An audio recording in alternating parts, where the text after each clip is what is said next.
Bismillahirrahmanirrahim. Assalamualaikum warahmatullahi wabarakatuh. Alhamdulillah wassalatu wassalamu ala Rasulillah. Asyhadu an la ilaha illallah wahdahu la syarikalah wa asyhadu anna Muhammadan abduhu wa rasuluhu allazi la nabiyya ba'dah. Allahumma shalli wa sallim ala sayyidina Muhammad wa ala alihi wa sahbihi wa man tabi'ahu bi ihsanin ila yaumiddin. Alhamdulillah wa syukrulillah, segala puji dan syukur kita kehadirat Allah Subhanahu wa ta'ala atas segala bentuk limpahan karunia serta nikmat-nikmatnya.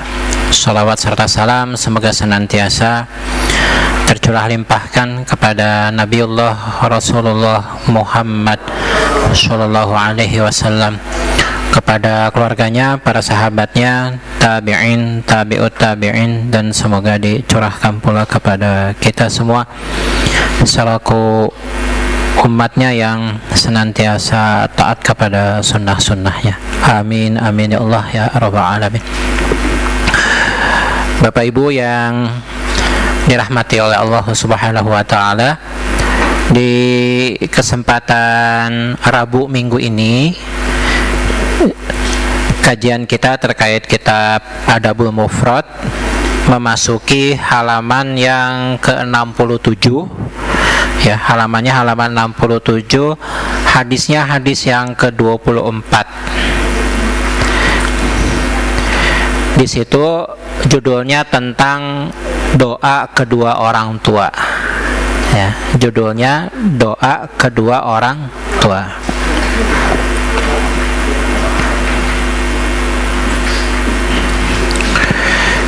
Udah ketemu Bapak Ibu hadisnya? Ada ya? Baik. Sehat semuanya Bapak Ibu? Alhamdulillah. Alhamdulillah. Nanti selesai sholat zuhur buat ram di alas daun, Bu. Atau di teras Pusdai.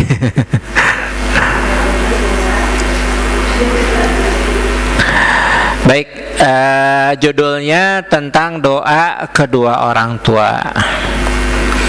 Di hadis yang ke-24 halaman 67, di sini Abu Hurairah berkata,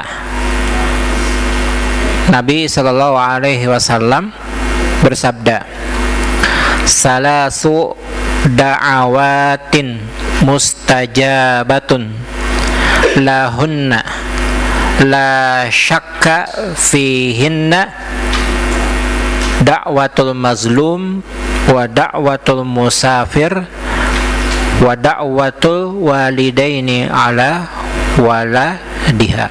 waladihima. Ya. Kata Nabi, ada 3 jenis doa yang mustajab. Ya, ada 3 jenis doa yang mustajab atau terkabul. Ya. Tidak diragukan lagi. Ya, artinya kalau yang 3 orang ini berdoa nggak perlu ragu. Kalau berdoa pasti diijabah gitu ya. Yang pertama yaitu da'watul mazlum. Ya, da'watul mazlum yaitu doa orang yang dizalimi. Mazlum itu pengertiannya kalau diterjemah dizalimi, kalau bahasa dizalimi itu seakan-akan dia itu baik tapi diperlakukan secara tidak adil atau diperlakukan zolim ya. Tapi kalau lihat redaksi hadisnya di sini, mazlum itu dalam keadaan, kalau orang Sunda bilang poeken, dalam keadaan gelap. Apa yang menyebabkan seseorang itu menjadi gelap? Bukan gelap warna kulitnya, bukan juga gelap karena malam, bukan. Jadi meskipun siang terang benderang, dia merasa gelap. Ada orang karena sudah poeken di siang hari bolong, dia melakukan pencurian, dia melakukan pembunuhan dan yang lain sebagainya. Jadi pengertian mazlum, ya, dizalimi di sini tuh pengertiannya adalah pertama, memang dia diperlakukan secara tidak adil, itu yang pertama. Atau yang kedua, dia telah melakukan suatu dosa sehingga disebabkan dosanya dia merasa susah, merasa berat, merasa sulit hidupnya. Nah, jadi pengertian mazlum di sini ada dua ya Bu ya, Pak. Jadi mazlum dalam pengertian dia dizolimi, diperlakukan secara tidak adil, ataupun dia telah melakukan suatu perbuatan dosa atau perbuatan salah, sehingga perbuatan dosa yang dilakukannya, ya, seakan-akan dia seperti yang teraniaya atau hidupnya menjadi gelap, ya. Saya ambil contoh begini. Mangga Bapak Ibu boleh dibuka surah Al-A'raf ayat surah ke-7. Al-A'raf surah ke-7 ya Bu ya? Ya, surah ke-7 ayat 23. Ya. Surah Al-A'raf surah ke-7 ayat 23. Nah, ini doa populer ya. Tapi apakah Bapak Ibu tahu semua letaknya di mana dalam Al-Qur'an? Nah, itu ada di surah Al-A'raf ayat 23. Waalaikumsalam. Aduh, kakek dan nenek baru ini.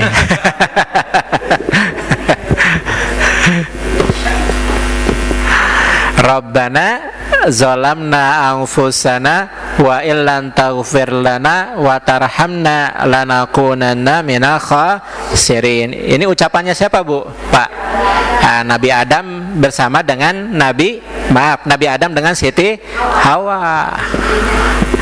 Rabbana zalamna, wahai Tuhan kami, sungguh kami telah berbuat zalim.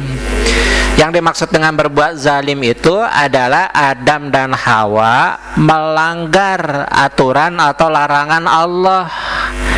Kata Allah, la taqraba hazihi sajarah. Kata Allah, wahai Adam, wahai Hawa, jangan kalian berdua mendekati pohon ini, yang kemudian kita mengenalnya sebagai pohon buah khuldi.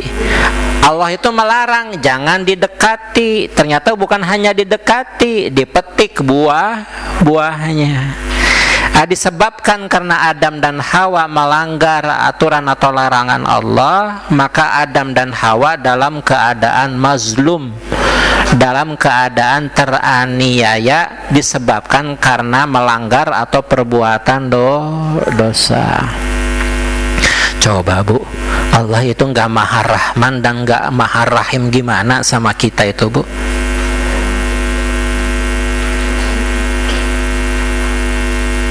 Gimana Allah itu nggak kasih dan nggak sayang sama kita, meskipun kita telah melakukan suatu perbuatan dosa. Tapi ketika seseorang melakukan perbuatan dosa tersebut, dalam posisi ia telah melakukan suatu perbuatan dosa tersebut, jika ia berdoa, doanya tidak diragukan lagi, pasti mustajab. Coba, wah Pak Riza, kalau gitu saya mau berbuat dosa dulu supaya nanti doa saya diijabah. Coba, kan berpikirnya begitu ya. Nah, ini yang dimaksud pertama yang tadi saya maksud itu. Jadi pengertian dizalimi itu, yang pertama pengertiannya adalah ya disebabkan, bukan berarti dia yang dirugikan, bukan berarti dia yang dizolimi, dianiaya oleh orang lain, bukan, tapi justru dia sendiri yang menzalimi dirinya sendiri. Rabbana zalamna anfusana wa illan taghfir lana wa tarhamna lanakunanna minal khasirin. Nah, artinya kalau Bapak Ibu berdoa dengan doa Nabi Adam, ya, merasa ya Allah, saya itu sudah berusaha A, sudah berusaha B dan yang lain sebagainya untuk tujuan A, untuk tujuan B gitu. Seakan-akan kok belum dikabul dan yang lain sebagainya gitu. Mungkin di situ ada perbuatan salah, ada perbuatan dosa yang tanpa kita sadar pernah melakukannya di masa lalu. Terlebih lagi kalau kita benar-benar menyadari pernah melakukan, kemudian menyadari perbuatan dosa tersebut ya. Jadi lebih kepada ada penyesalan. Makanya baiknya Bu, Pak, tahapan di dalam berdoa itu satu, mengakui dulu kesalahan atau dosa apa yang pernah diperbuat. Itu yang pertama. Yang kedua, tahapan berdoa itu bersyukur, memuji dulu kepada Allah. Baru setelah itu meminta. Jadi ulah ujuk-ujuk minta gitu kan. Ibu kan kalau minta tambahan nafkah uang ke suami dioloh heula kan. Diceritain sama ibu teh semua kekurangan di rumah tangga teh apa. Papa teh kemarin awal bulan ngasih uang 5 juta. Udah kepake baru 1 minggu 3 jutanya buat keperluan A, B, C, D dan yang lain sebagainya. Papa mada baik ya gitu ya. Semoga banyak rezekinya. Nah diolok dipuji dan yang sebagainya. Pak boleh nggak ditambahin sedikit? Nah ke Allah oke gitu Pak Bu. Ya jadi diakui dulu. Mungkin ada perbuatan salah, dosa, khilaf yang kita perbuat ya di antara rentang waktu selepas subuh menjelang zuhur gitu kan. Diakui nanti setelah selesai salat zuhur, zikir, akui dulu ada kesalahan, ada dosa apa yang diperbuat di antara rentang waktu subuh ke zuhur. Puji Allah Subhanahu wa taala, bersyukur dan yang lain sebagainya. Baru setelah itu meminta. Jadi baiknya seperti itu Pak Bu ya. Tahapan di dalam berdoa itu seperti itu. Tapi ada satu zikir yang diucapkan sekali pun sudah terpenuhi semuanya. Pengakuan terpenuhi, pujian juga terpenuhi, permintaan juga terpenuhi. Apa itu Bu? Astagfirullahalazim. Udah beres. Ya, pengakuan dosa terpenuhi, pujian terpenuhi gitu ya. Minta juga terpenuhi. Mintanya di mana Pak Reza? Ingat Bu, prinsip istighfar itu prinsipnya cuma satu. Al-istighfar yuftihul aqfal. Istighfar itu membuka segala sesuatu apa yang tertutup. Jadi kalau selama ini kita berdoa, berhajat kepada Allah, tapi hajatnya belum kunjung ya diijabah oleh Allah Subhanahu wa taala. Nah, fatihnya, pembukanya itu adalah istighfar. Jadi Allah tuh lebih senang kalau hambanya itu beristighfar. Kenapa? Karena ketika kita istighfar itu kita sedang merendahkan diri kita serendah-rendahnya di hadapan Allah. Dan biasanya orang yang melakukan istighfar tuh paham betul, ini dosa saya dan dampak daripada perbuatan dosa saya itu adalah itu. Dan dia minta melalui istighfar kepada Allah agar dosa dan sebab dari perbuatan dosanya itu diangkat oleh Allah. Itu ya, jadi istighfar itu begitu fungsinya gitu kan. Ya betul.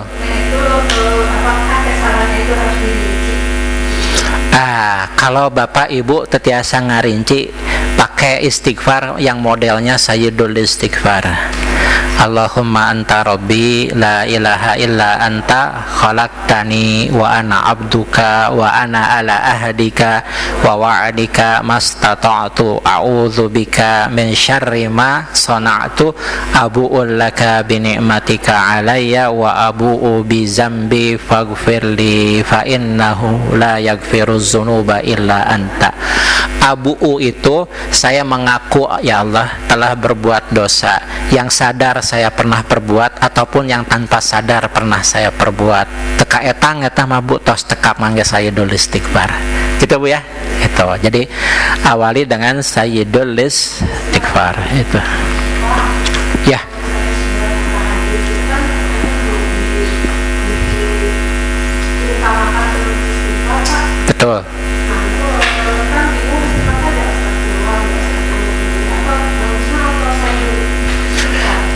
Mangga bade dipapai sadayana oge Ibu. Mangga mau astagfirullah saja boleh, astagfirullahalazim boleh, astagfirullahalazim wa atubu ilaih boleh, Allahumma anta rabbi la ilaha illa anta boleh semua. Tapi Ibu hafal semuanya itu, bagus. Mangga silahkan semuanya, tapi harus tulus Bu. Yang namanya mengaku itu harus tulus. Ya, jadi mengaku di hadapan Allah bahwa benar saya telah berlaku zalim kepada diri saya sendiri. Apa sih Bu perbuatan zalim itu contohnya? Apa perbuatan zalim contohnya? Nah, sekarang buka surah Al-Anbiya. Al-Anbiya itu surah ke-21 ya. Mangga ayatnya ayat 87.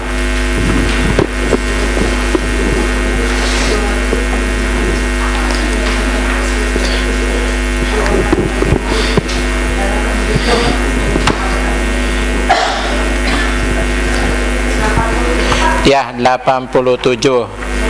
Itu mah la ilaha illa anta subhanaka inni kuntu minadz zalimin. Nah, mangga dilihat dulu ayatnya. 87 surah Al-Anbiya. Wa zannun izzahaba mughadiban fazanna allan naqdiru alaihi fanada fiz zulumati alla ilaha illa anta subhanaka inni kuntu minaz zalimin. Wa zannun, ya ingatlah ya, Zannun itu siapa Bu? Nabi Yunus. Izzahaba mughadiba, ketika dia pergi meninggalkan kaumnya dalam keadaan ngambek. Jadi ambek ka kaumna. Apa yang menyebabkan ambek Bu? Teu diwaro ku kaumna. Tidak diindahkan, tidak dipedulikan oleh kaumnya, ajakannya gitu. Ambek teh. Bapak Ibu saya suka begitu. Kalau ngasih nasihat kepada orang lain teu diwaro, pundung gitu ya, tinggalkan lah gitu ya. Geningan ya contohna Nabi deh Ibu nu kieu teh Bu, dicontohkeun ku Allah teh. Wah, enggak main-main Allah itu kalau udah ngasih contoh teh. Fazanna allan naqdiru alaih fanada fi zulumat. Jadi udahlah enggak bakal berubah ini gitu ya, dan merasa tidak mampu. Nah, itu salah ini.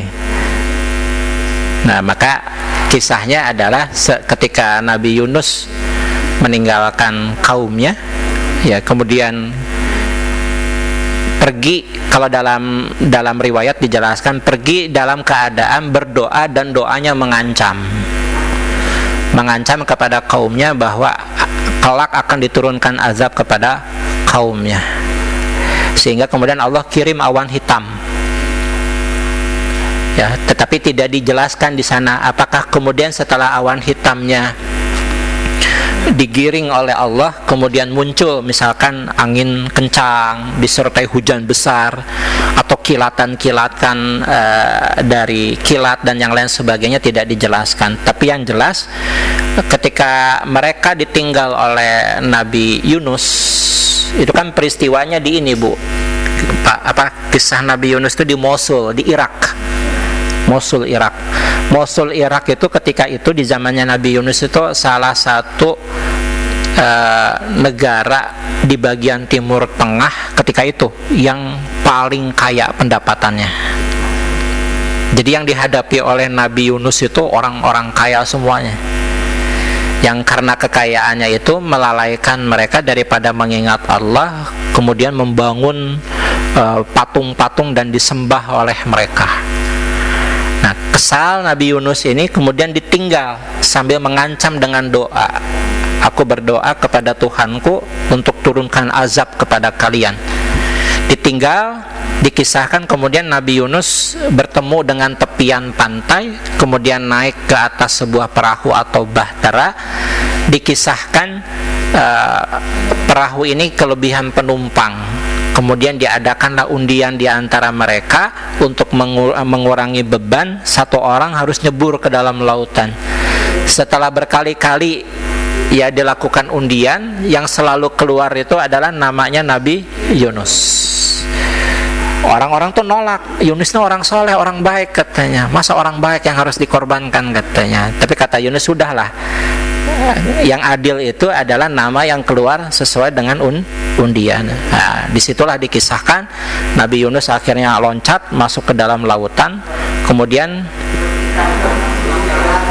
diterkam, dicaplok, dimakan. Dimakan mah habis satu bu. Ditelan. Ditelan. Ditelan. Nah, ditelan ya, walau alam bisawab berapa lama di perut paus ini. Tapi saya lupa ayatnya, letak ayatnya. Padahal kemarin saya baru ngisi kajian itu tentang Nabi Yunus. Jadi Nabi Yunus itu bahkan kalau Allah kehendaki Nabi Yunus tidak bertaubat, ya, maka ia akan tetap ada di dalam perut paus tersebut sampai hari kiamat nanti. Di dalam ayat itu dijelaskannya demikian. Jadi unik bu, Nabi Yunus di dalam perut paus zikir la ilaha illa anta subhanaka inni kuntu minaz zalimin. Di sisi lain kaum yang ditinggalkan kemudian merasa takut terhadap doanya Nabi Yunus, kemudian mereka taubat. Makanya kisah kaumnya Nabi Yunus itu unik, karena akhirnya diselamatkan oleh Allah Subhanahu wa taala dan akhirnya mereka beriman. Salah satu kaum yang tidak dihancurkan oleh Allah Subhanahu wa taala, padahal keburukannya sudah di puncak itu. Mengabaikan Allah, ya, udah mengabaikan Allah, nyembah berhala gitu dan yang lain sebagainya. Nah, tetapi kaum ini ya ketika melihat ada tanda-tanda bahwa azab itu akan diturunkan oleh Allah dan teringat kepada ucapan Nabi Yunus, akhirnya mereka bertaubat. Nabi Yunus menyesali perbuatannya, kaumnya juga menyesali perbuatannya. Nah, jadi ayat ini, kisah Nabi Yunus ini menjelaskan kepada kita bahwa apa yang dilakukan oleh Nabi Yunus itu termasuk kepada perbuatan zalim, merugikan dirinya sendiri. Kenapa merugikan sendiri? Kalau dia tetap terus dakwah, meskipun tidak ada satu orang pun yang mengindahkan ajakannya, dia tetap akan dapat pahala dari Allah, meskipun tidak dapat penghargaan daripada kaumnya. Kata Allah, kamu menolak pahala saya, kamu menolak balasan dari saya dengan cara engkau berputus asa meninggalkan dakwah kaummu. Levelnya Nabi lagi, dapat amanah, dapat kepercayaan daripada Allah. Nah, itulah yang dimaksud dengan pengertian tadi. Dalam kondisi terzalimi yang pertama, justru bukan disebabkan ketidakadilan atau aniaya daripada orang lain, tapi justru dirinya sendirilah yang menzalimi dirinya. Dan memang dalam keadaan gelap, karena di dalam perut paus itu gelap. Tapi zalim itu bu, kegelapan yang bertumpuk-tumpuk. Ibarat kalau kita punya masalah hidup, belum selesai A udah datang B, belum selesai B dan A udah datang yang C, terus numpuk gitu. Ibarat harddisk komputer gitu bu, ini tuh udah mau ngehang, udah ngebul lah gitu ya. Gitu kan. Tidak sedikit saudara-saudara kita yang kemudian karena tidak bisa menghadapi permasalahan itu dan tidak percaya kepada takdir Allah, bunuh diri. Makanya Allah nggak suka orang yang berputus asa daripada rahmat Allah. Nah, Nabi Yunus ini sepertinya termasuk Nabi yang seperti itu. Dia nggak percaya sama adanya pertolongan Allah. Nah, sama Allah diingatkan seperti itu. Caranya seperti itu diingatkan. Baik, sebelum dilanjut, Bapak Ibu, di minggu yang lalu kan ada PR ya, baca surah At-Tahrim. Sudah dibaca semuanya Bu? Tuh.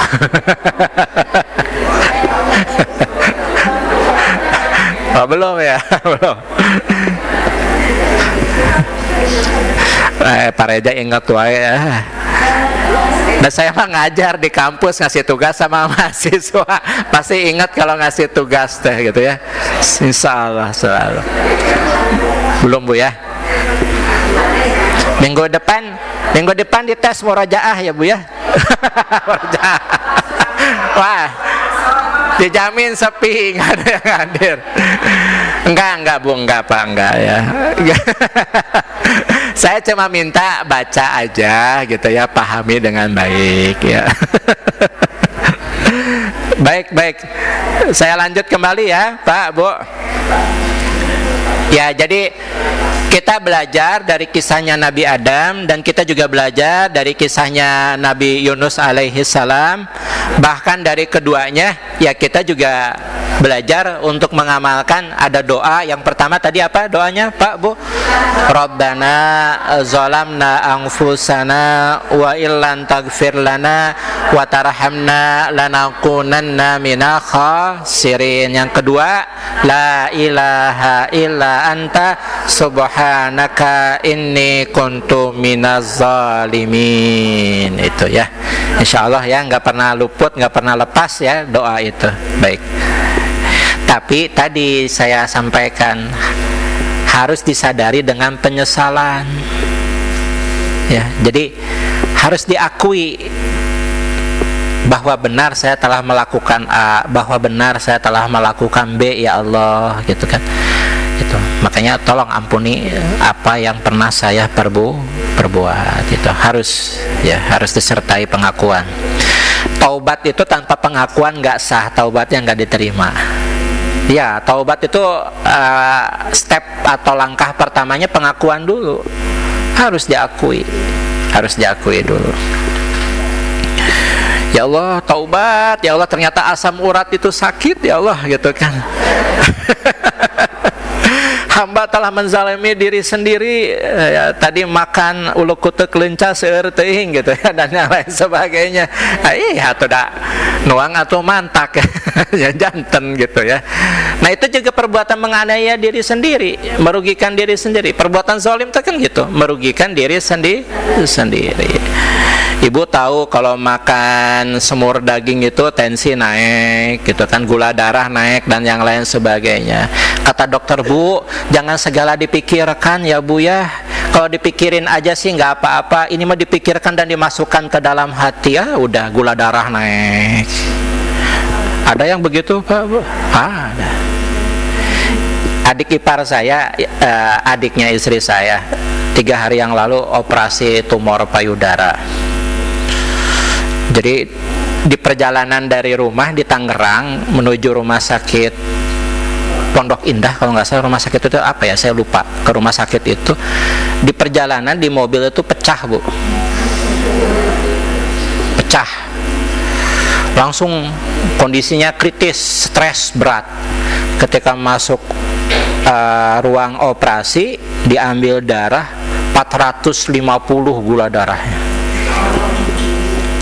Nggak berani dokter ngambil tindakan operasi, nggak boleh Bu.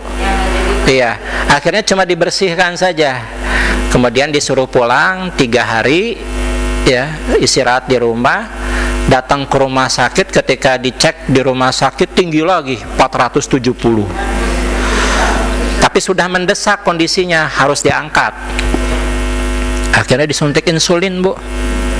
Dalam kurun waktu 6 jam gitu nunggu, langsung ke angka 100 berapa, dan akhirnya naik meja operasi. Selesai pukul 1:30 malam, pas 1:30 malam selesai operasinya tuh, dari sejak maghrib kalau nggak salah itu. Keluar 2 hari yang lalu, udah pulang ke rumah.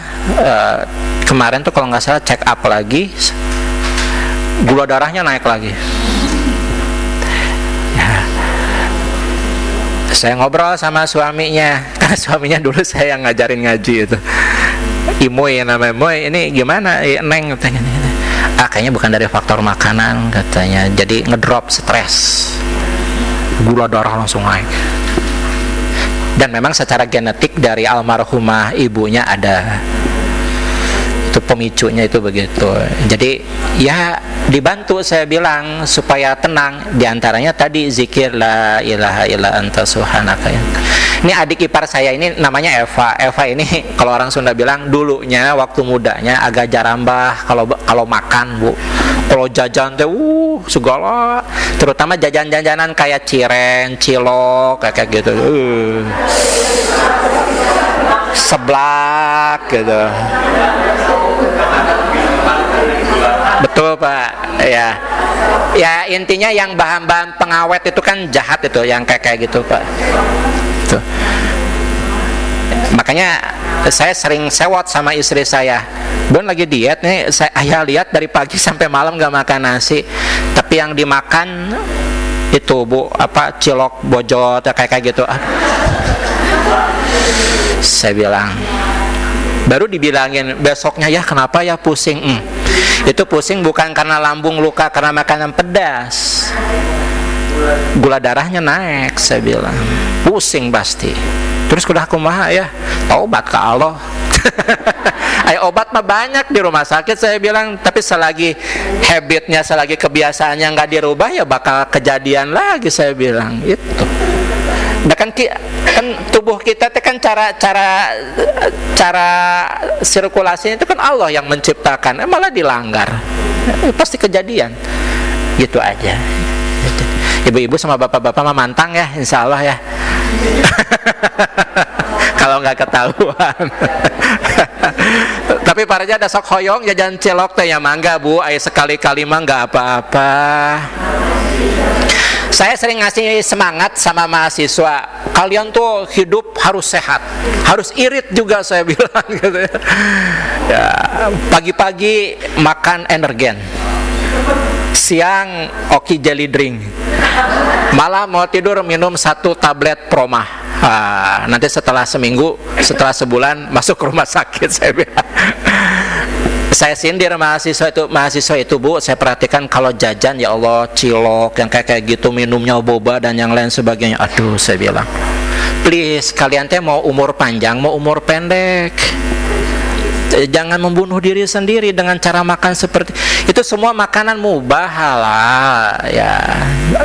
Tapi kata Allah, fala ta'taduha, jangan berlebihan, jangan jadi konsumsi utama. Saya bilang itu mah apa disebutnya, alternatif lah, tapi bukan yang utama. Yang utama tetap yang pokok, saya bilang itu pola hidup anak kita tuh gitu Bu. Kalau nggak ketahuan jajannya di sekolah, mah nggak perhatikan cucunya bapak ibu semua kalau di sekolah. Kalau kebetulan sekolahnya berdisiplin, harus bawa makanan dari rumah, ya alhamdulillah. Ya Pak ya, ada yang kena diabetes dan yang lain sebagainya. Ya. Anak saya Bu di sekolahnya Pak, baru seminggu ini MBG masuk ke sekolahnya, makanan apa bergizi, makanan bergizi. Oh ya, ya itulah itu namanya, saya nggak tahu. Saya iseng, dik mana dik makanannya, ayah pengen lihat. Saya lihat itu Bu, kenapa ini gorengan semua, chicken katsu goreng, bala-bala goreng. Saya bilang aduh, gorengan semua. Saya nggak tahu ya, kalau bergizi ya pasti ada dokter, nilai gizinya itu kan pasti ada itu di situ. Tapi walaupun saya bukan penilai gitu kan, tapi gorengan lagi gitu. Itu begitu. Kalau ibu-ibu makan cerewet, udahlah uang 15.000-nya kesayain aja, nanti saya yang masak buat anak gitu kan. Itu. Baik Bapak Ibu, itu satu doa yang tidak diragukan, artinya pasti diijabah oleh Allah Subhanahu wa taala, yaitu doanya orang yang zalim. Itu ya. Jadi pengertian zalim itu dua ya Bu ya Pak. Jadi dia yang melakukan perbuatan dosa ataupun mungkin dia yang dianiaya, itu begitu. Ibu bapak kalau dianiaya, misalkan ibu saya Pak Reza dianiaya sama suami saya kalau berdoa dikabul ya Pak Reza ya. Cuma saya tanya, ibu mau berdoa apa emang? Saya bilang, ayo mau berdoa apa? Boleh nggak Bu berdoa keburukan? Pokoknya ya Allah, saya minta apa yang saya rasakan dia juga merasakan. Wah.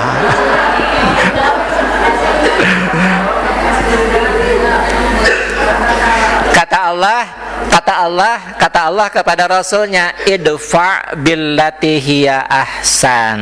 Kata Allah apa itu, Bu? Jaga, tahan dirimu dan lakukanlah justru dengan yang lebih baik. Itu kata Allah. Kalau kamu bisa menahan dan mencegah dirimu untuk memberikan balasan yang sama kepada orang tersebut, tapi ada yang lebih baik, ya. Jadi idfa billati hiya ahsan, tahan dan lakukan dengan cara yang lebih baik.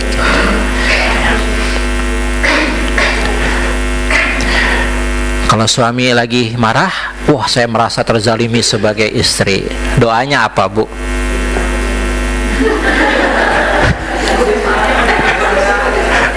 Doanya apa? Hah? Doanya apa?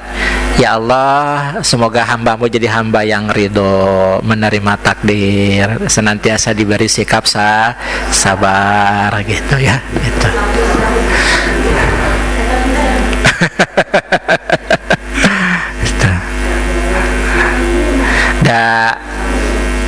Orang marah itu kan ibarat api ya, Bu ya. Kalau dihadapi lagi dengan api, apa yang terjadi? Kehuruan gitu. Tapi pengertiannya bukan berarti ibu kemudian ke dapur bawa air sapanyuk di sablok, bukan. Atau tambah pasea ya, tambah bau. Ibarat ibu lagi nyeplok endok gitu ya, pakai minyak panas, si minyak panasnya di seblok ku cai, so kumaha ngajeos. Pasti kan itu. Baik, itu yang pertama Pak Bu. Yang kedua, yang enggak diragukan pasti diijabah, dakwatul musafir. Doanya orang yang sedang bepergian jauh. Kenapa ulama sepakat orang yang sedang bepergian jauh itu kondisinya serba sulit? Serba sulit, Bu, serba berat dan serba susah. Terlebih lagi dulu Rasulullah dengan para sahabat kalau bepergian jauh jalan kaki, kadang naik unta karena untanya kelelahan, kemudian jalan kaki gitu. Untanya sudah segar baru dinaiki kembali, turun naik kendaraan. Bapak ibu juga sama kan, meskipun fasilitas pesawatnya udah premium gitu, oh ibu duduknya di kelas bisnis dannya, tapi dah duduk 8 jam di pesawatnya ada cangkel tonggong, Bu, panas. Itu yang dimaksud para ulama, bahwa perjalanan panjang itu pasti merepotkan, sehingga hati-hati dengan apa yang ada di dalam hati dan apa yang terucap dari lisan, karena pasti dikabul oleh Allah. Nah makanya dalam kondisi seperti itu justru manfaatkan dengan berdoa kepada Allah ketika kita dalam keadaan musafir. Ini saya baru tahu, jujur saya baru tahu ini Bapak Ibu semua ketika saya mengkaji hadis ini. Bu, Pak, kalau kita sedang bawa kendaraan, kemudian kendaraannya nanjak jalanna, naon diucapkan Allahu Akbar, pamimudun, alhamdulillah. Terus setelah itu berdoa berdoa bismillah bismillah bismillah alhamdulillahilladzi sakhkhara lana hadza fi safarina hadza wa ma kunna lahu muqrinin wa inna ila rabbina lamunqalibun. Itu doanya seperti itu ya Pak Bu. Nanti kalau ke puncak nanjak tuh Allahu Akbar, Allahu Akbar, pamimudun subhanallah subhanallah. Apa aja pami masuk ke dalam lautan kumaha, eta mamudunnya nanjak atas Allahu Akbar subhanallah, dua-dua aja diucapkan. Dalam pesawat juga sama, naik Allahu Akbar, nanti pas ada angin kencang agak turun ke bawah Allah subhanallah. Itu begitu Bu. Nah apalagi kalau di depan kita truk ya Bu ya, itu. Nah, yang biasa ibu ucapkan begitu apa Bu? Ketika nanjak di Nagreg gitu Bu, di puncak atau tapi di tanjakan MN Subang gitu Bu ya, di depan ibu teh truk, apa yang diucapkan kalau ibu kebetulan atau bapak supirnya? Hah? Pir, tapi pir heula pir. kita jangan lupa itu Bu, zikirnya itu selama di perjalanan. Itu tadi naik apa Pak? Allahu Akbar, turun Subhanallah. Itu saya taunya Bismillahi tadi, atau Bismillahi tawakkaltu ala Allah. Itu perbanyak doa itu ya, perbanyak doa itu. Baik, yang ketiga, nah ini yang jadi fokus pembahasan kita. Wa da'watu walidaini ala waladiha, doa orang tua untuk anaknya. Ini di sini menggunakan kata walad Bu, walad ya. Bapak Ibu kalau mendengar kata-kata bin atau binti, yaitu pengertiannya umum ya, pengertiannya umum. Kalau dalam kamus bahasa Arab, bin atau binti itu betul memang anak biologis. Tapi kata bin dan binti juga itu biasa digunakan ya untuk anak-anak yang bukan biologis ya. Tidak masalah. Tapi yang di sini yang dimaksud walad itu anak biologis. Jadi orang tua biologis kalau mendoakan anak biologisnya nggak ada keraguan, pasti ijabah. Gitu. Ada yang mau ditanyakan dulu Pak Bu dari hadis yang pertama yang kita bahas di kajian hari ini? Jadi ada 3 doa yang tidak ragu pasti diijabah oleh Allah Subhanahu wa Ta'ala. Doanya orang yang terzalimi, tadi terzalimi pengertiannya ada 2 ya. Kemudian doa orang yang sedang dalam perjalanan, dan doa orang tua untuk anaknya ya. Mangga, ada yang mau ditanyakan dulu Pak?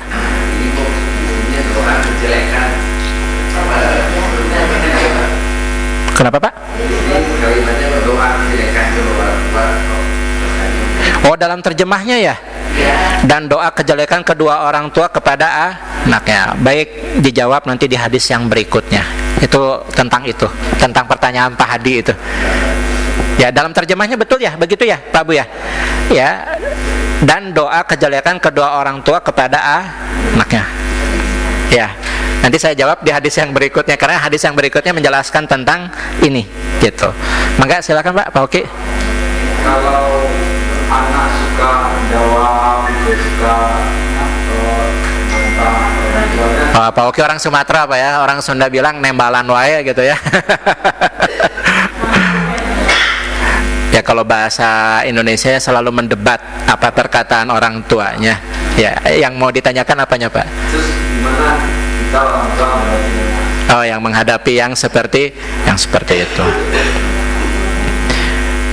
Pertama, beri contoh yang baik dulu dari orang tuanya. Misal kalau orang tua sedang berbicara dengan siapapun, pasti anak ikut memperhatikan. Tuh si papa sama si mama kalau lagi marahan begitu. Mamah mah, papa mah, oh pantesan anaknya jadi begitu. Itu pertama, kemungkinannya itu Pak, anak pernah melihat kedua orang tuanya marahan gitu ya, dan cara marahannya seperti itu, saling membalas gitu ya. Itu yang pertama. Terus yang kedua, kalau memang orang tua tidak pernah melakukannya, maka beri nasihat bahwa cara berkomunikasi yang baik ya adalah yang muda itu menghargai yang lebih tua gitu ya. Contohkan ya pola atau cara komunikasinya itu seperti apa. Di antaranya, anak yang lebih muda itu tidak boleh berbicara lebih tinggi daripada yang lebih tua. Nah itu diantaranya Pak. Nah setelah kita berusaha yang baik-baik, yang positif buat anak-anak kita, tapi masih begitu keadaannya, nah baru setelah itu kita serahkan, bukan kepada yang berwajib, diserahkan kepada Allah. Ya, salah satu doanya, ya muqallibal qulub sabit qalbi ala dinik. Sebetulnya doa itu buat diri saya, tapi boleh ya. Kemudian kita berdoa dengan itu, tapi diserahkannya kepada Allah, ditujukannya kepada anak-anak supaya hatinya tidak mudah goyah gitu Pak. Ya muqallibal qulub. Kalau Bapak searching di handphonenya ada Pak, doa ya muqallibal qulub. Ya doa bagi zat yang maha membolak-balikan hati. Itu ada nanti insya Allah ketemu Pak. Ya. Betul. Betul. Ya. Ya, silahkan Bapak Ibu semuanya. Saya kemarin sudah ngobrol sama Pak Hendi di sini gitu. Mau nyusun buku tentang doa orang, bukan doa tapi lebih kepada tirakat orang tua untuk anaknya ya. Semoga nanti bisa segera tersusun gitu. Jadi saya melihat orang tua daripada ulama-ulama besar itu melakukan banyak tirakat, Bu. Tirakat itu kalau orang Sunda bilang di sauman hari lahirnya gitu kan, dan yang lain sebagainya. Itu ternyata dilakukan oleh orang tuanya Imam Al-Bukhari, dilakukan oleh orang tuanya Imam Yazid Al-Bustami dan yang lain sebagainya. Contoh, orang tuanya, terutama ibunya Imam Yazid Al-Bustami. Yazid Al-Bustami itu salah satu ulama besar, paling cepat, paling kuat hafalan Qur'annya. Nah, banyak wanita-wanita, perempuan-perempuan yang hidup sezaman dengan beliau itu bertanya, apa rahasianya? Kata Yazid, saya nggak punya rahasia apapun, nggak punya rahasia apapun katanya. Apa yang dilakukan oleh ibumu, makanan apa yang diberikan, minuman apa yang diberikan, tidak ada juga. Namun aku pernah mendengar ibuku bercerita, sejak usia kehamilanku yang pertama sampai akhir melahirkanku, katanya, ibuku itu setiap 3 hari kalau tidak salah selalu khatam Quran. Itu tirakatnya sampai melahirkan. Tirakat itu dari bahasa Arab, torikoh, turukoh, jalan-jalan, tahapan-tahapan. Tirakat itu bahasa gitu. Nah, nanti insya Allah ya, semoga kalau sudah bisa segera tersusun itu. Jadi berbagai cara dilakukan oleh orang tua narekahan anak. Nah, kalau orang Sunda bilang mah, ya. Betul.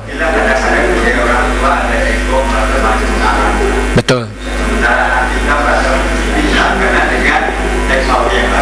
Betul.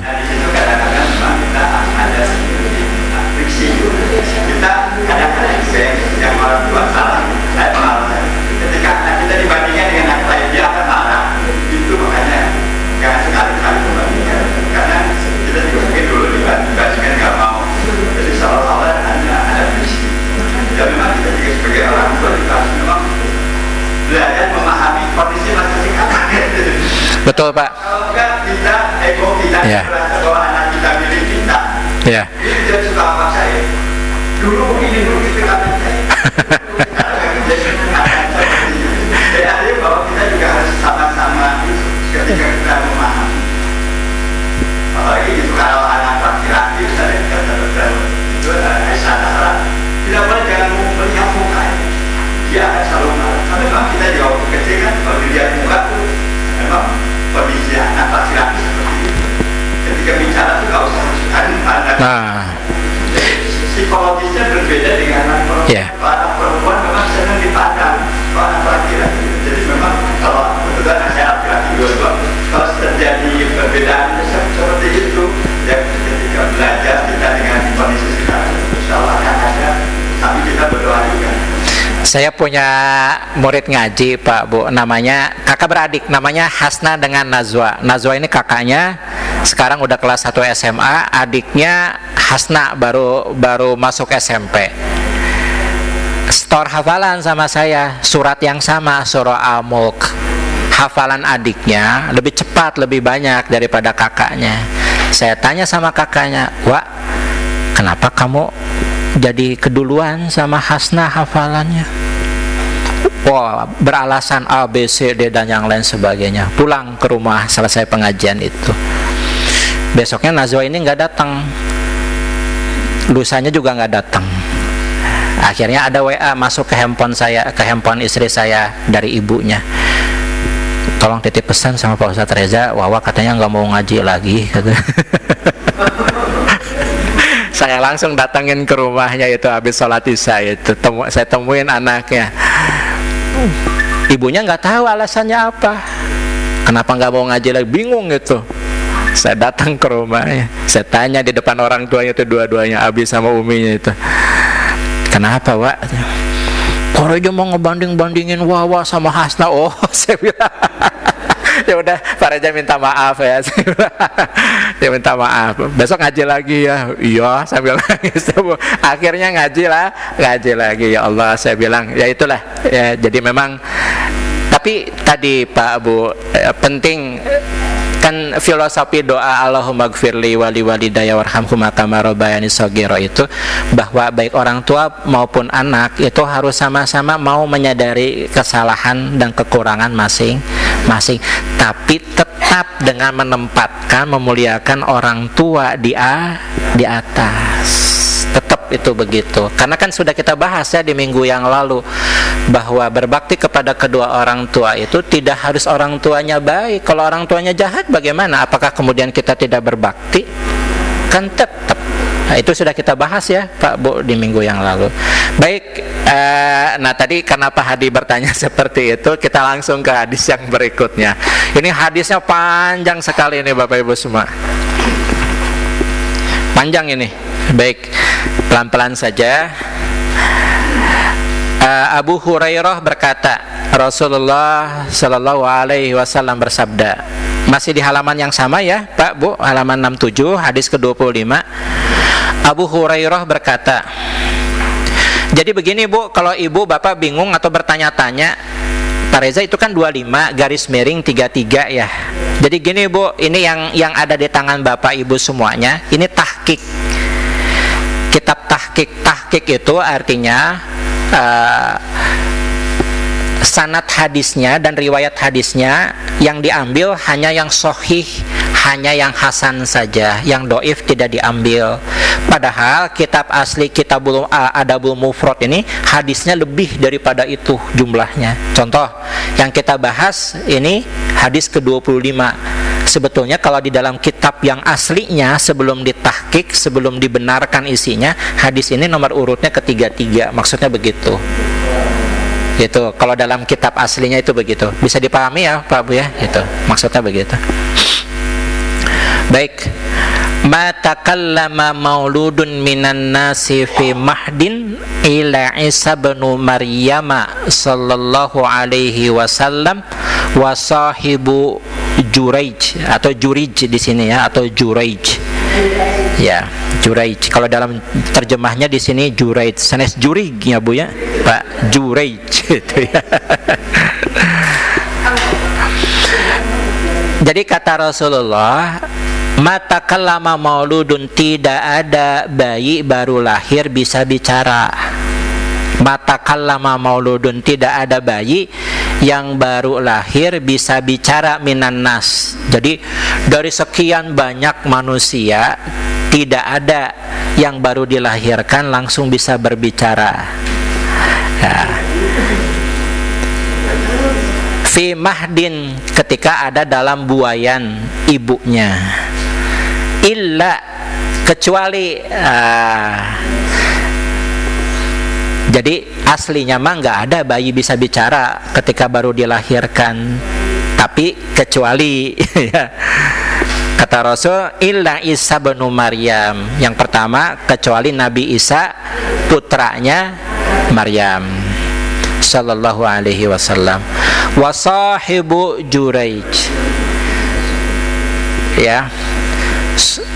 Juraij itu bukan nama bayinya Bu, karena dalam hadis ini tidak disebutkan nama bayinya siapa. Jadi Juraij itu adalah ahli ibadah. Sahibu Juraij disebutnya. Jadi sahibu Juraij itu untuk menjelaskan bahwa ada seseorang yang dikisahkan dalam hadis ini, hamba Allah yang saleh, ibadahnya bagus, namanya Juraij gitu ya. Nah, nanti kita ikuti saja ini kisahnya ini. Qila, dikatakan, ya Nabi Allah, wa ma sahibu Juraij. Kemudian dikatakan kepada Nabi, wahai Nabi Allah, wa ma sahibu Juraij, siapa yang dimaksud dengan Juraij itu?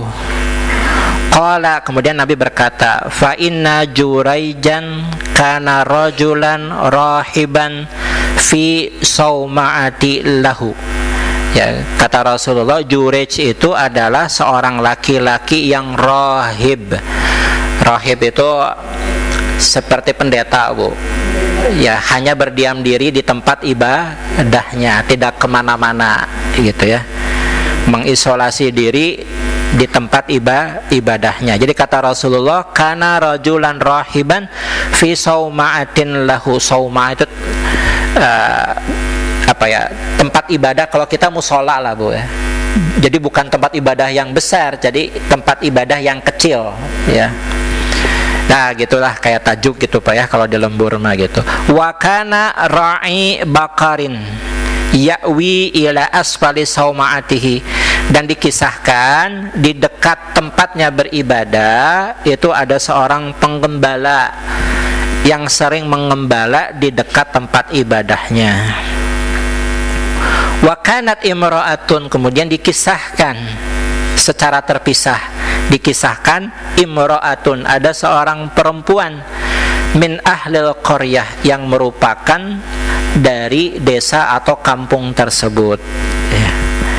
Takhtalifu ilar ra'i, bermaksud berbuat mesum kepada si tadi penggembala, entah gembala sapi, entah gembala domba atau kambing, tidak dijelaskan di sini, ya. Tapi yang jelas si perempuan ini bermaksud jahat, ingin melakukan mesum sama si penggembala itu tadi. Fa'atat ummuhu yauman. Nah, dikisahkan lagi terpisah pada suatu ketika, sebentar sampai sini paham nggak Bu alur ceritanya? Paham ya? Ini seperti yang terpisah-pisah gitu. Nah, fa'atat ummuhu yauman, suatu ketika, pada suatu hari ibunya Juraij mendatangi Juraij di tempat ibadahnya.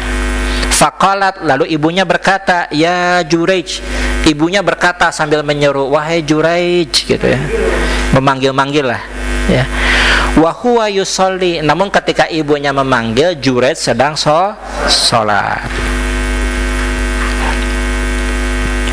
Faqala fi nafsihi, ya, wa huwa yusolli ummi wa sholati, ya. Faqala fi nafsihi, dikisahkan ketika ibunya memanggil-manggil Juraij sedangkan Juraij sedang sholat, maka Juraij kemudian di dalam sholatnya ia berkata kepada dirinya, kepada hatinya, wa huwa yusolli, sedangkan Juraij sedang sholat.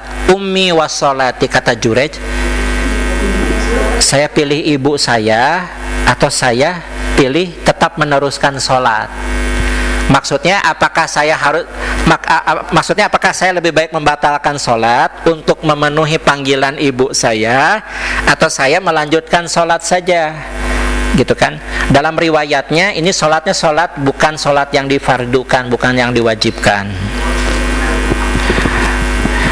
Bapak Ibu atau saya pribadi pernah mengalami seperti itu, lagi sholat tiba-tiba ada panggilan mah, gitu ya, mah, itu. Apa yang dilakukan oleh ibu? Si bapak cina.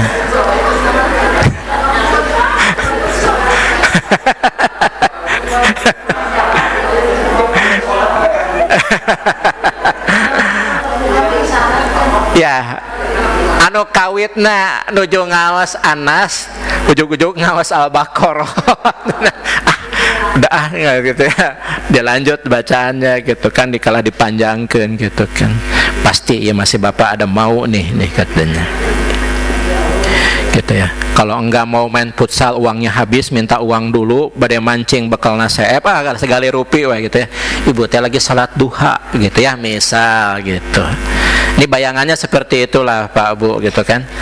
Faro'a ayu siro salatahu, ya. Jadi ketika dalam hatinya Juraij ini bertanya-tanya, apakah ibuku, apakah salatku, apakah ibuku, apakah salatku. Faro'a ayu siro salatahu, terpikir oleh Juraij, ayu siro itu memperbagus salatahu, untuk memperbagus salatnya. Artinya apa? Tidak mengindahkan panggilan ibunya, lebih baik memilih salat. Summa sorokhot bihisaniyah. Kalau yang pertama ibunya qalat, berkata pelan. Sekarang sorokhot itu agak berteriak, suaranya agak naik sedikit. Ibu kalau manggil anak, panggilan yang pertama tidak diindahkan, nada suara oktavnya mulai naik dikit. Nggak diindahkan juga yang kedua, naik oktavnya, ya. Makanya saran saya, Bu, pasang secara paralel di kamar putra putri ibu masing-masing pengeras suara. Gitu ya. Sambung terpusat di kamar ibu gitu kan. Gara-garuga gitu. Jadi ibu nggak perlu susah lagi. Kecuali sama anaknya nanti kabelnya digunting putus. Itu ya. Itu hanya sekedar saran saja. Kan banyak, Bu, di komplek-komplek itu, Bu. Karena mungkin kompleknya luas, masjidnya hanya satu, biasanya rumah paling ujung teh azan nggak kedengaran. Ya akhirnya toanya kan diparalelkan ke ujungkan gitu kan. Nah, jadi kedengaran sampai ke ujung. Wah, ada ibu. Wah, Pak Reza itu sarannya bagus juga. Nanti saya pasang toa lah di kamar anak saya. Ya mangga silakan. Itu ya kalau memang itu baik gitu ya, silakan. Baik, dilanjut ya. Summa sarakhat bihisaniyah. Nah, yang kedua ibunya suaranya oktavnya agak naik nih. Ya. Maksudnya memanggil Juraij. Memanggil Juraij, maaf. Faqala fi nafsihi, maka Juraij pun berkata lagi di dalam dirinya, ummi wa sholati, ibuku apakah salatku ya, katanya. Fara'a ayyusira sholatahu, dan akhirnya Juraij memilih untuk memperbagus sholatnya. Artinya apa? Lanjut sholatnya. Ya.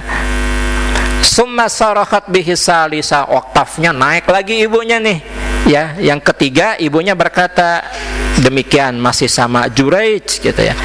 Lalu Juraij berkata, ummi wa sholati, ibuku apa sholatku. Fara'a ayyusira sholatahu, maka kemudian Juraij memilih untuk memperbagus sholatnya. Jadi berapa kali dipanggilnya, Bu? 3 kali.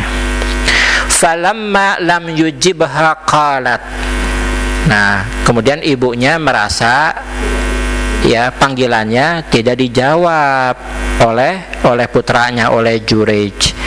Karena sudah 3 kali panggilan tidak juga diindahkan, qalat, maka ibunya kemudian berkata, la amatakallahu ya Juraij. Wah, ini ibu kalau ini ngeri nih, Bu, kalau seorang ibu udah berkata begini. La amatakallahu ya Juraij, Allah pasti akan mematikanmu dalam kondisi bla bla bla bla bla. Wah, ya Allah, ucapannya langsung begitu ini, Bu. Hatta tanzura fi wajhil mu'misat. Jadi maksud daripada kalimat ini adalah ketika Juraij sebelum dimatikan oleh Allah nanti, Juraij itu akan digiring, diperlihatkan di depan orang banyak. Jadi seperti pelaku kejahatan, Bu, diarak. Nah, ini yang dimaksud fi wajhil mumisat. Mumisat itu PSK. Jadi sepanjang jalan itu Juraij itu diarak, tapi yang melihatnya adalah para PSK. Itu yang dimaksud dengan ucapan ini. Coba, Bu, lagi sholat dipanggil-panggil sama ibunya, sudah 3 kali panggilan, mulai dari yang pertama lebih memilih sholatnya, panggilan yang kedua memilih sholatnya, memanggil yang ketiga memilih sholatnya. Jadi ini banyak hikmah di sini, bahwa menyeru atau memanggil seseorang, baik dari yang letaknya dekat atau berjauhan, jangan lebih dari 3 kali. Nah, itu hikmah yang pertama. Termasuk kalau bapak ibu bertamu, berkunjung ke rumah seseorang, 1 kali ketuk pintu, assalamualaikum, tidak ada yang menjawab, ya, ibu ulangi lagi, assalamualaikum, mulai naik tuh oktavnya gitu kan.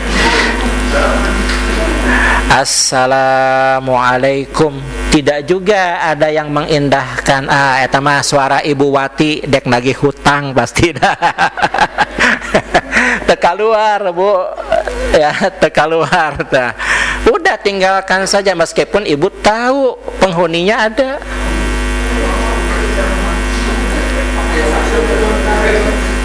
Kan eta mah urusan ibu eta gitu kan. Ibu Wati punya urusan sendiri. Punten ada yang namanya Ibu Wati? Oh, enggak ada. Alhamdulillah. Ya. Urusan si ibu itu juga ya terserah gitu kan. Yang penting adabnya begitu. Kalau kita mendatangi rumah orang lain tuh begitu. Nah, itu pertama. Yang kedua, nah ini mumpung saya ingat, kalau beradab ke rumah orang, adab bertamu ke rumah orang itu, Pak Bu, ya.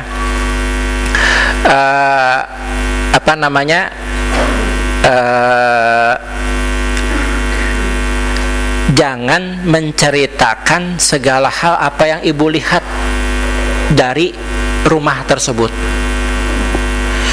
Geningannya si ibu Deti teh rumahna kitu cenah. Tangga teh nu kuduna kieu jadi kitu cenah. Kumaha? Baru kemarin saya hari Sabtu ada majelis taklim ibu-ibu, saya jelaskan, oh nggak boleh itu teh Pak Reza, saya mau gitu dah, nggak boleh Bu. Kan sok kepo teh geningannya. Ya, setelah bertamu ke rumah tetangganya tuh semua diceritakan. Kata kursi meni alus cenah. Eta teh meulina kes atau napi nyicilnya tah. Wah. Ya Allah, rempong. Pak Reza meni apalan eta matos alami. Manusiawi. Tapi maksudnya begini Bu, jangan diceritain ke orang. Udah berhenti di ibu aja, berhenti di bapak aja informasinya. Kalau rumah beliau tuh A, B, C, D dan yang lain sebagainya. Nah, itu adab itu. Itu adab gitu teh. Kumaha cenah si Ibu Wati teh cenah nyieun WC teh di tengah ruang tamu cenah. Punten pas berat ka kuping teraos dah. Udah tahu. Kalau ibu mau ngomen langsung ke orangnya. Langsung ke orangnya, jangan diceritakan. Kalau cerita ke orang lain yang punya rumah nggak tahu Bu. Ya, mending cerita sama orangnya gitu begitu. Baik, kita lanjut Bu. Sampai yang mana nih barusan? Mumisat. Summan sarafat fa utiyal maliku bitilkal mar'ati waladat. Ya. Jadi ini saya bacakan dulu lebih lanjut. Faqala mimman qalat bin Jurayj. Nah, ini. Jadi gini Bu kisahnya. Jurayj itu ditangkap, diarak, kemudian diarak itu di depan pelaku-pelaku maksiat, kemudian dihadapkan ke depan raja. Ya, ketika Jurayj sudah ada di hadapan raja, datanglah seorang wanita mengaku-ngaku, Jurayj inilah yang sudah memperkosaku katanya, sehingga aku hamil dan melahirkan seorang anak. Ya, ceritanya begitulah. Ya. Fa utiya maliku bitilkal mar'ati waladat faqala mimman qalat min Jurayj. Raja ini bertanya kepada perempuan yang ngaku-ngaku ini, siapa yang melakukan dan anak ini hasil hubunganmu dengan siapa? Jawabannya min Jurayj. Ya, dengan Jurayj. Kalau menurut Bapak Ibu hubungannya dengan siapa? Dengan si penggembala. Ya, bukan dengan Jurayj tapi ngaku-ngaku ya. Qala as-sahibus sauma'ah. Kata raja ini bertanya kepada perempuan tersebut, apakah Jurayj itu adalah sahibus sauma'ah, ahli ibadah yang tinggalnya di tempat ibadah itu? Kata raja. Qalat na'am, ya. Kata si perempuan itu. Ihdaumu sauma'atahu. Kemudian raja memerintahkan kepada para pengawalnya, kepada pasukannya, ihdamu, hancurkanlah rumah ibadahnya. Wa atuni bihi, ya, dan datangkanlah Jurayj kepadaku, beri hukuman kepadanya. Fadorobu sauma'atahu bil fuus. Maka kemudian dihancurkanlah rumah ibadahnya Jurayj dengan alat-alat berat. Hatta waqa'at faja'alu yadahu ila unuqihi bihablin. Maka yang terjadi adalah kemudian Jurayj dihukum dengan cara diikat kedua tangannya. Diikatnya begini Pak Bu. Nah, diikatnya begini. Diikatnya seperti itu. Jadi ikatan kedua tangannya didekatkan ke lehernya, kemudian dililit lagi, yaitu dihukumnya begitu Jurej ini. Jadi Jurej ini dihukum dengan kesaksian palsu ini. Summan talaqa bihi famarra bihi ala mumisat fara'ahunna fatabassana. Maka kemudian diarak kembali Jurej ini. Kalau tadi menghadap kepada raja, kalau sekarang membelakangi raja, mau dihukum. Nah, ketika melalui barisan-barisan orang yang melihat kepada Jurej, maksudnya melewati barisan pelaku-pelaku maksiat ini, kemudian Jurej, faro'ahunna, Jurej melihat kepada perempuan-perempuan tersebut, fatabas sama, tapi sambil senyum. Bisa dipahami nggak Pak Bu? Jadi udah diikat, diarak lagi, ketika melalui perempuan-perempuan PSK ini, gitu ya, Jurej itu melihat kepada perempuan-perempuan ini, ditengok kanan, ditengok kiri, semuanya, tapi sambil senyum. Wahunna yang zurna ilaihi finnas, dan semuanya melihat ya kepada Jurej. Faqala maliku ma taz'umu hazihi, qala ma taz'umu, qala taz'umu anna waladaha minka, qala anti taz'amin, qalat na'am, qala aina hadzas sagir. Nah, akhirnya ketika putusan betul-betul akan diputus oleh raja, ada dialog lagi ya. Akhirnya raja bertanya kepada si perempuan tersebut, aina hadzas sagir, mana bayinya? Mana bayinya? Qalu hadza fi hujriha. Orang-orang kemudian berkata, itu ada di kamarnya, katanya. Fa aqbala alaihi, kemudian bayi tersebut dihadapkan kepada sang raja. Faqala man abuka, kemudian raja bertanya kepada bayi tersebut, man abuka, siapa bapak kamu? Qala ra'il baqar. Nah, di sini ketahuan nih, ayahnya adalah penggembala sapi. Jadi bayi bisa bicara. Qala maliku ya, anaj'alu sawma'ataka min zahab. Ya, akhirnya ada dialog terpisah. Kemudian raja bertanya kepada Jurej, artinya hukumannya gagal, tidak jadi dilaksanakan. Kemudian berkata kepada Jurej, Jurej, apakah perlu aku bangun kembali tempat ibadahmu dari emas? Qala la, enggak perlu, katanya. Qala min fiddah, kemudian raja menawarkan kembali, kalau tidak dari emas, apakah dari perak saja? Qala la, enggak juga, katanya.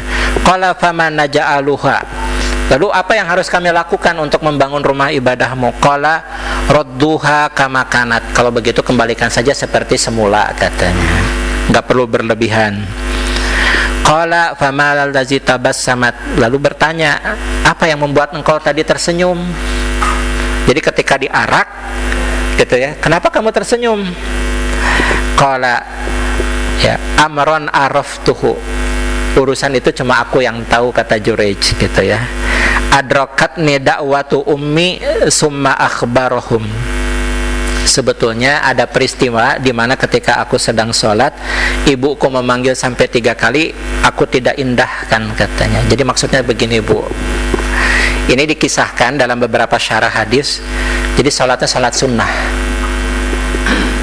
Jadi dari sini berlaku fikih sholat, bahwa apabila seseorang sedang melakukan sholat sunnah, kemudian diseru, dipanggil oleh seseorang, ya, terlebih lagi yang memanggil adalah ibunya, maka boleh membatalkan sholatnya. Padahal dikisahkan dalam hadis ini, ketika ibunya berkata, kelak engkau akan diwafatkan oleh Allah, dihukum oleh Allah dengan cara diarak. Jadi ibunya itu bukan bergerak mulutnya, tapi bergumam, Bu. Cuma dalam hati saja, tidak keluar dari mulutnya, cuma bergumam saja. Kejadian kan? Kejadian itu. Jurej dituduh telah ya berbuat tidak senonoh kepada seorang perempuan hingga hamil, kemudian melahirkan seorang anak laki. Coba, Bu, sedahsyat itu seorang ibu atau orang tua dalam hal ini juga termasuk ayah. Hanya dengan gumaman saja, doanya, gumamannya itu didengar oleh Allah Subhanahu wa ta'ala. Nah, jadi ya, ibu-ibu, bapak-bapaknya orang hebat di mata Allah semuanya. Jadi baru sebatas gumaman saja gitu kan, itu Allahu Akbar, langsung dikabul itu oleh Allah Subhanahu wa ta'ala. Ya, terlebih lagi kalau diucapkan dengan segala kesungguhan hati, itu benar dikabul oleh Allah Subhanahu wa ta'ala. Jadi ini kan judulnya tadi apa Pak Bu? Doa kedua orang tua. Meskipun yang dikisahkan ini adalah ibu dengan anaknya, bukan berarti ayahnya juga tidak. Termasuk di dalam hadis ini termasuk adalah ayah. Nah, jadi yang saya garis bawahi tebal sekali di dalam hadis ini tentang Jurais ini adalah meskipun hanya sebatas gumaman ya seorang ibu ternyata didengar oleh Allah Subhanahu. Makanya berhati-hatilah kita sebagai orang tua jika mungkin perbuatan-perbuatan baik kita tidak diindahkan baik oleh putra ataupun putri kita, kemudian tersirat di dalam hati ada gumaman. Dadinya macam ngarasa kan kayak gerak manggas jadi. Ya itu. Alhamdulillah ada ibu yang merasa. Kalau begitu, ya, dah gitu aja Bu. Jadi jangan sampai anak kita menderita karena apa yang kita ucapkan gitu kan. Udah. Nah, ini. Kalau bertanya mana dalilnya gitu Pak Reza? Ya ini dalilnya. Kalau ada orang yang bertanya nanti apakah betul itu, ya ibu silakan perlihatkan aja hadis ini. Perlihatkan saja hadis ini. Jadi apa ya Bu ya, doa orang tua matih gitu aja. Kalau saya bilang sakti mandraguna luar biasa. Nah, yang sudah menjadi orang tua berarti kita teh dikasih kekuatan itu sama Allah. Mangga silahkan, ini saya udah kasih nih kekuatan doa orang tua. Mangga dimanfaatkan sebaik-baiknya untuk keperluan, terutama untuk anak. Jangan didoakan yang buruk-buruknya. Yang diucapkan apalagi yang bergumam aja udah begini Bu kejadiannya Pak. Ya, mangga. Kalau misalnya udah terjadi kemarin itu. Nah, sama seperti ibu tadi, udah istighfar aja, taubat aja kepada Allah Subhanahu wa ta'ala. Gitu aja Bu. Soalnya anak itu kan belum tentu dia tuh sama kondisinya, ditanya dia udah capek, kita nanya gitu kan. Betul. Itu karena kondisi gitu, padahal itu anaknya baik gitu. Betul. Ya, betul. Ya, jadi tidak ada kondisi-kondisi yang kemudian jadi dispensasi Bu. Ya, tidak ada pengecualian intinya gitu kan. Ya tidak ada keringanan kecuali ya kita udah taubat aja kepada Allah. Kan kita udah bahas durhaka kepada kedua orang tua itu termasuk dosa kecil, dosa besar Bu. Besar. Kan kita udah sepakat itu, udah kita bahas sebelumnya itu. Dan ingat, pelaku dosa besar itu jauh dari rahmat Allah dan dilaknat oleh Allah Subhanahu wa ta'ala. Itu permasalahan. Padahal maksudnya kita terus anak itu baik, terus tapi kitanya mungkin memancing gitu kan kemana, itu hasilnya itu berarti apa ya, kita lihat hati-hati apa ya. Betul. Ya, kalau sudah tadi intinya kalau itba'i al-hasanat asayat al-hasanat tamhuha. Jadi cepat sadar atau menyadari bahwa kita telah berbuat salah, balas dengan kebaikan. Caranya bagaimana? Misal ya datangi anaknya. Teh punten tadi kalau mama ada salah ucap atau apa yang tidak berkenan, mohon dimaafkan. Itu ya. Kan kita ada memaafkan. Betul. Allah itu kan selalu pasti lebih Betul. Nah, bagaimana supaya kita membuat Allah juga yang bisa memaafkan anak kita ini? Kan kita sudah memaafkan, tetapi Allah selalu tidak suka dengan anak yang kan kepada orang tua, sehingga Allah memberikan hukuman. Bagaimana supaya kita Allah juga jangan sampai anak kita menjadi dapat hukuman gitu. Ya. bagaimana kita sebagai orang tua, kita mungkin sudah memaafkan, tapi ketika Allah kita ini kan Ustaz pada waktu itu Betul. kita mungkin sebagai orang tua, tapi bagaimana Allah tetap memberikan hukuman. Ya. Gimana caranya supaya kita yang kita takutkan kan itu udah maaf, tapi Allah berbeda. Ya namanya takdir nggak bisa dirubah, tapi kata Rasulullah illa bid-du'a. Ya, takdir nggak bisa dirubah, tapi bisa dirubah dengan doa. Ujung-ujungnya adalah doa. Doa itu kan puncak ibadah. Jadi berdoa itu ibadah, Pak, Bu. Makanya kata Allah, kalau nggak berdoa sombong. Yang nggak suka berdoa, yang nggak suka minta sama Allah berarti sombong. Allah tuh senang, Bu, kalau dimintai. Kalau kita berdoa kepada Allah itu Allah senang. Kenapa?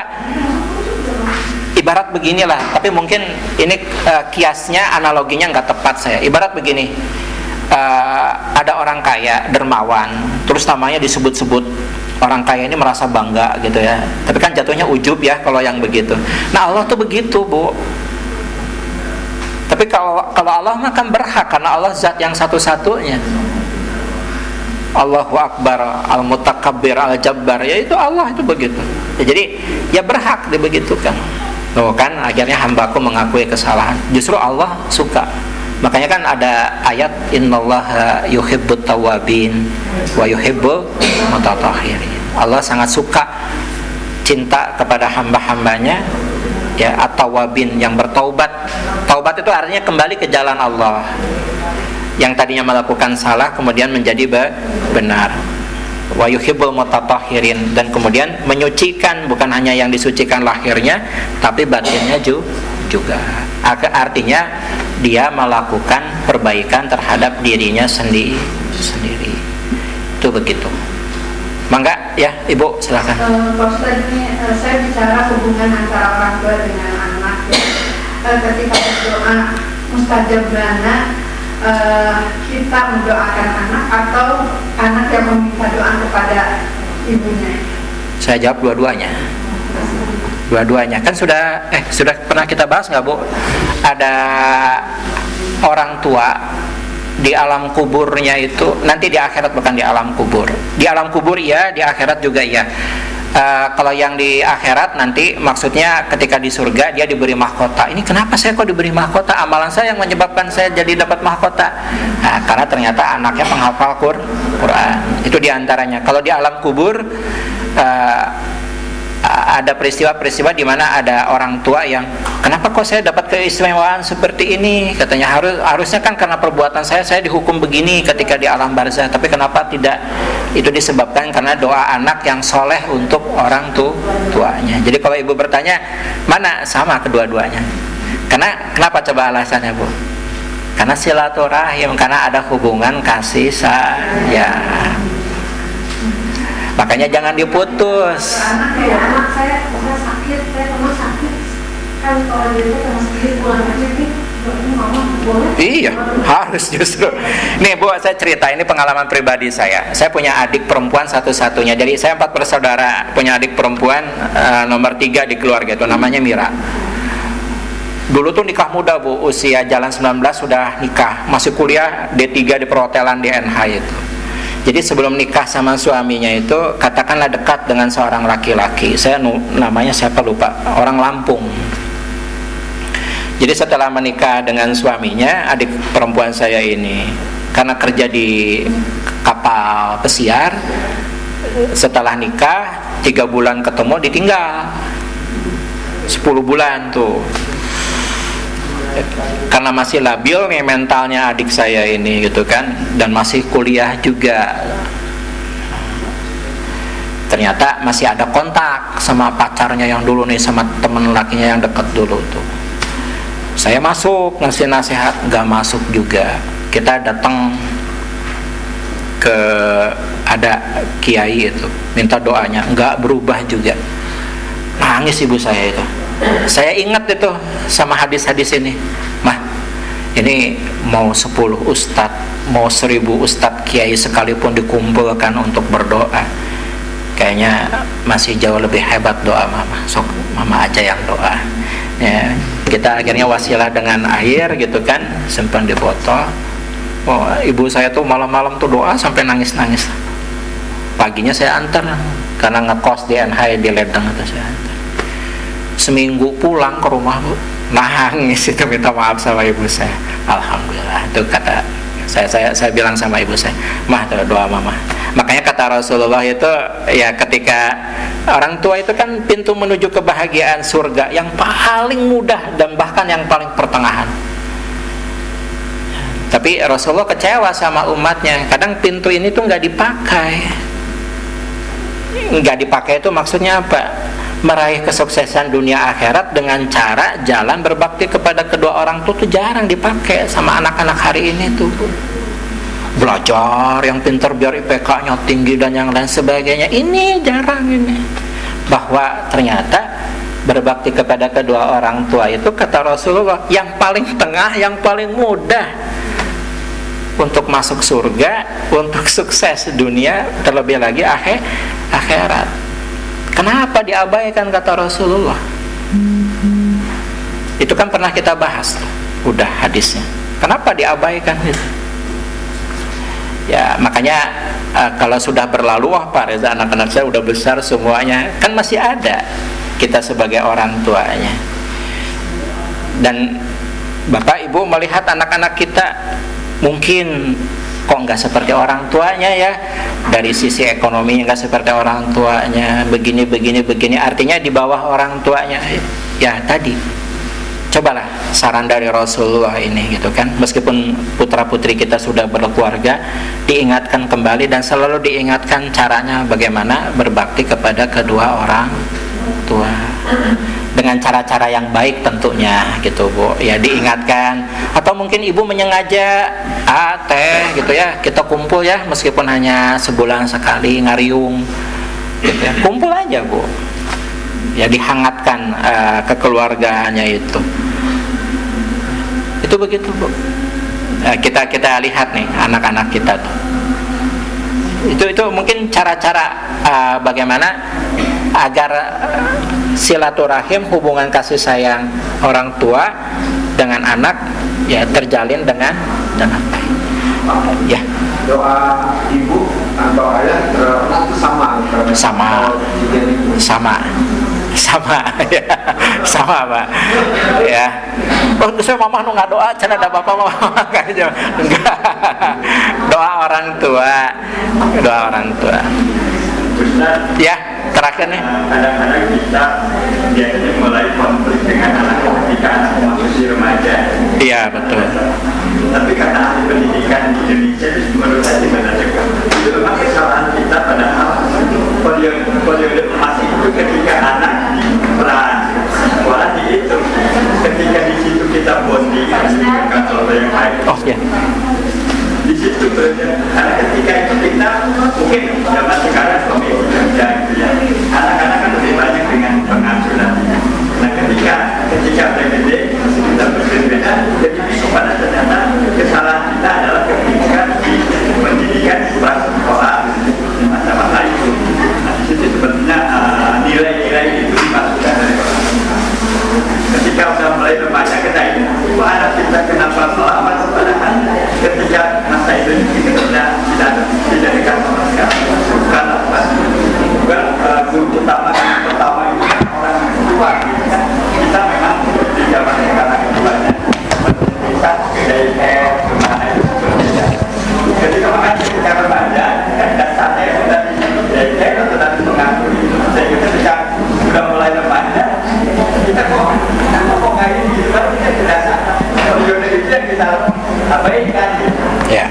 Kalau saya setuju dengan ahli pendidikan. Ya kalau mau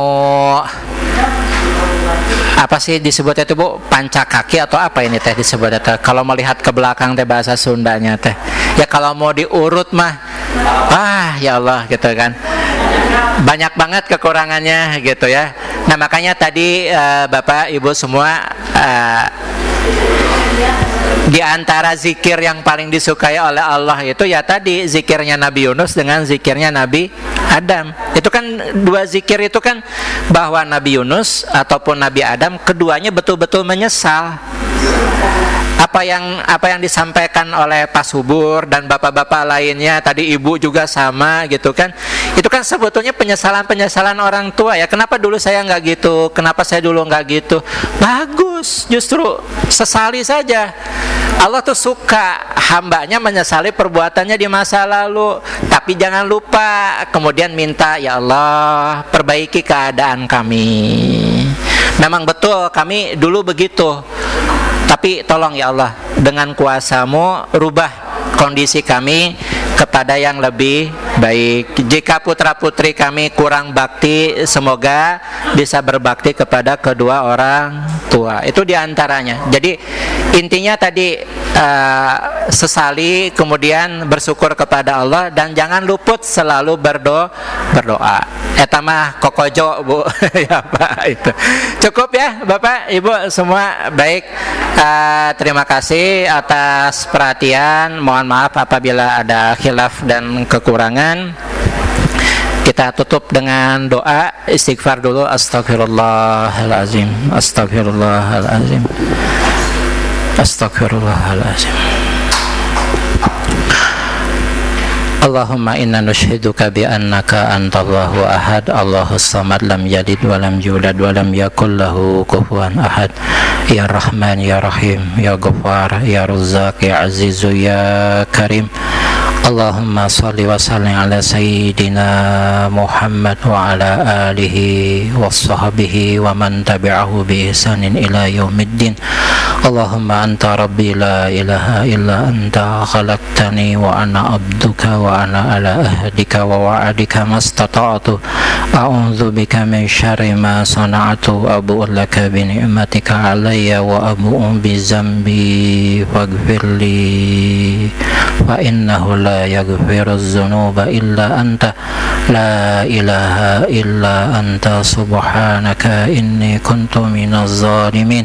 Allahumma ighfirli wa liwalidayya warhamhuma kama rabbayani shaghira. Allahumma ighfir lil mu'minina wal mu'minat wal muslimina wal muslimat al ahya minhum wal amwat. Rabbana zalamna anfusana wa in lam taghfir lana wa tarhamna lanakunanna minal khasirin. Allahumma inna na'udzu bika minal hammi wal hazan wal ajzi wal kasal wal bukhli wal jubni wa galabatid dain wa qahrir rijal. Rabbana hab lana min azwajina wa dzurriyyatina qurrata a'yun waj'alna lil muttaqina imama. Ya hayyu ya qayyum ya hayyu ya qayyum birahmatika astaghis aslih li sya'ni kullah wa la takilni ila nafsi tarfata ain.